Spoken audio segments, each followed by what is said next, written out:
Hello everyone. Today we will discuss non-aqueous titration. Non-aqueous titration को हम लोग discuss करने से पहले ये जान लें कि टाइट्रेशन को परफॉर्म करने के लिए ब्यूरेट और वॉल्यूमेट्रिक फ्लास्क का यूज किया जाता है. What is the titration process?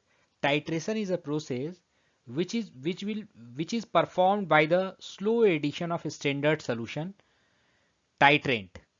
जो टाइट्रेशन किया जाता है वो ब्यूरेट में जो भी सब्सटेंस लिया जाता है, जो भी स्टैंडर्ड सोल्यूशन लिया जाता है, उसे हम लोग टाइट्रेंट बोलते हैं.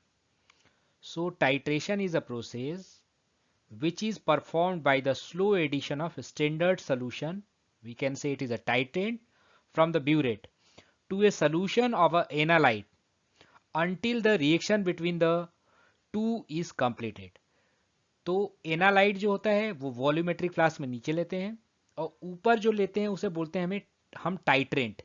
टाइट्रेंट से एनालाइट को तब तक टाइट्रेशन परफॉर्म करा जाता है जब तक कि कंप्लीट न्यूट्रलाइजेशन ना हो जाए, जबकि रिएक्शन जब तक कंप्लीट ना हो जाए.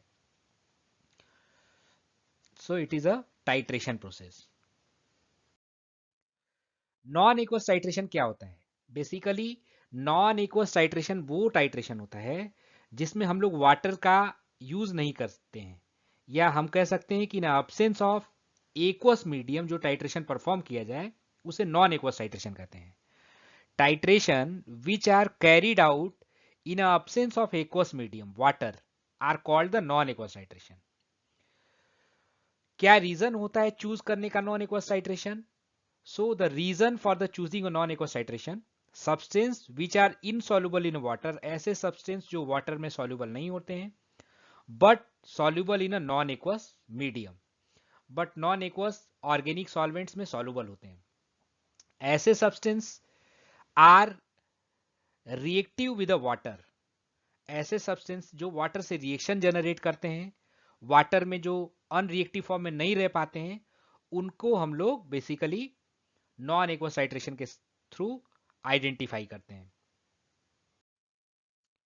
Substance which are weak acidic और weak basic in nature, which do not give a sharp end point in a titration in aqueous medium, we will prefer the through the non aqueous titration. ऐसे substances जो weak acidic और weak basic nature के होते हैं और जो sharp end point नहीं दे पाते हैं जब हम एक्वस सोल्यूशन मीडियम में टाइट्रेशन करते हैं, it can be understood by the concept of Bronsted and Lowry acid-base concept. According to the Bronsted and Lowry theory, acid is a substance which donate a proton or H plus ion or a proton and form its conjugated base. And the base is a substance which accept a proton H plus ion and form its conjugated acid. तो हमें basically जो theory होता है, जो non aqueous titration का theory है, it is a based on Lewis Bronsted and Lowry acid base concept. तो Bronsted and Lowry acid base concept क्या होता है? According to Bronsted and Lowry theory, acid ऐसे सब्सटेंस होते हैं, वो सब्सटेंसेज होते हैं जो डोनेट करते हैं H प्लस आयन या प्रोटॉन और कंजुगेट बेस फॉर्म करते हैं. ऐसे ही बेस ऐसे सब्सटेंस होते हैं जो एक्सेप्ट करते हैं प्रोटॉन को और फॉर्म करते हैं कॉन्जुगेट एसिड. मान लीजिए कि एक एसिड है और बेस है. एसिड अपना कॉन्जुगेट बेस जनरेट करेगा, बेस कॉन्जुगेट एसिड जनरेट कर लेगा. HA अगर हम मान लें एसिड है और B इज अ बेस, तो H क्या है? इसके पास प्रोटॉन है, एसिड है, तो HA का कॉन्जुगेट बेस जनरेट होगा A माइनस, और B बेस है तो ये प्रोटॉन को एक्सेप्ट करेगा, तो B is the base, conjugate इसका एसिड HB पॉजिटिव जनरेट होगा. So basically the HA acid can lose a proton to turn into a conjugated base A minus, and the base B can accept a proton to turn into the conjugate acid HB positive. Bronsted Lowry के accordingly हम जानते हैं acid proton को generate करता है, conjugate base form करता है.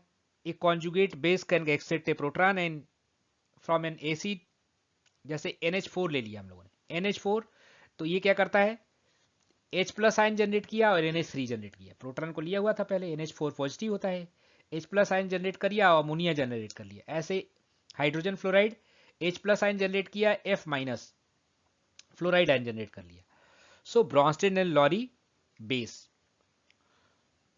The Bronsted Lowry base is a substance which accept a proton. Obviously जो ब्रॉन्स्टेड एंड लॉरी एसिड होता है वो प्रोटॉन को डोनेट करता है, और बेस जो होता है सब्सटेंस होते हैं जो एक्सेप्ट करते हैं प्रोटॉन को और H प्लस आयन को फ्रॉम अदर कंपाउंड्स. बेस जो होगा प्रोटॉन को एक्सेप्ट करेगा और कॉन्जुगेट एसिड जनरेट करेगा. जैसे मान लीजिए कि OH माइनस आयन है, इसको जब प्रोटॉन मिलता है तो ये इसको एक्सेप्ट करके और वाटर जनरेट करता है, वाटर का फॉर्मेशन करता है. So the need for non aqueous titration arise because water can behave as a weak base and a weak acid. Water के बारे में हम जानते हैं कि ये एम्फोटेरिक नेचर का होता है, ये वीक एसिडिक और वीक बेसिक बिहेवियर शो करता है. ये लिखा हुआ है weak base and weak acidic behaviour show करता है. अब इसके कारण क्या होता है कि ये कंपटीशन जनरेट करता है जो कंपाउंड वीक एसिडिक और वीक बेसिक बिहेवियर के नेचर के होते हैं. भाई हम लोग नॉन एक्वस टाइट्रेशन के थ्रू वीक एसिडिक या वीक बेसिक सब्सटेंसेस को ही आइडेंटिफाई करते हैं, और वाटर भी एम्फोटेरिक नेचर के होने के कारण वीक एसिडिक और वीक बेसिक बिहेवियर शो करता है. So due to the weak acidic और वीक बेसिक बिहेवियर क्या होता है, ये कंपटीशन कॉज करता है, कॉम्पीट करता है प्रोटॉन एक्सेप्ट करने का के लिए या प्रोटीन को डोनेट करने के लिए की कंडीशन में विद अ वीक एसिड और वीक बेसिस से. तो यही ये लाइन लिखा हुआ है the need of non aqueous titration. अब ये कंपटीशन जब जनरेट करता है तो हमारा एंड पॉइंट प्रॉपर नहीं आ पाता है, तो इसके लिए हमें नॉन एक्वस टाइट्रेशन का जरूरत होता है. The need for the non aqueous titration arise because water can behave as a weak acid and weak basic as well and can hence compete in a proton acceptance and the proton donation with the other weak acid and bases dissolve in it. जो दूसरे weak acid या week basis हैं जो dissolve हैं, जिसको identify करना है, उनके साथ ये कंपटीशन कॉज करता है. An example of the reaction in which water is not a suitable solvent is the reaction given by. ये एग्जाम्पल देखिए आप. RnH2 एक बेस होता है, वीक बेस RnH2. प्रोटॉन मिलता है जब इसको तो प्रोटॉन से रिएक्ट करके RnH3 बनाता है, एल्किल अमाइन है, प्रोटॉन को एक्सेप्ट करता है, वीक बेसिक नेचर का होता है. तो अब क्या है, अगर वाटर में ये वाटर इसके साथ होता है तो वाटर भी क्या करता है, अब ये वीक बेसिक की तरफ बिहेव करने लगता है, प्रोटॉन लेके हाइड्रोनियम आयन बनाने लगता है. तो ये इसके साथ कंपटीशन कॉज करता है. ये जो है ना, मतलब बोलने का मतलब कि वाटर कंपटीशन जनरेट करता है इस RnH2 के साथ. अब जब कंपटीशन होने लगेगा तो RnH2 को आइडेंटिफाई करना, या हम ऐसा बोले कि इसका एंड पॉइंट जनरेट होना पॉसिबल नहीं हो पाएगा. तो इसीलिए हम क्या करते हैं, वाटर मतलब एक्वस टाइट्रेशन को प्रीफर नहीं किया जाता है वीक एसिडिक या वीक बेसिक कंपाउंड को आइडेंटिफाई करने के लिए.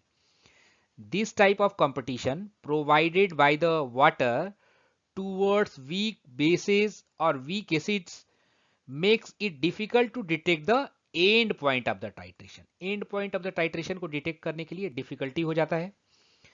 Therefore, these substances which have the very sharp end point when titrated in aqueous solutions due to their weak basic or weak acidic nature generally need to be titrated through the non-aqueous titration.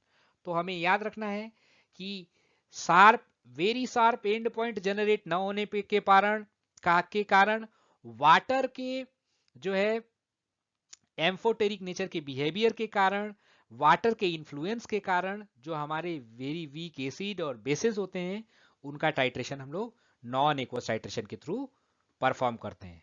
Thank you, thanks to all.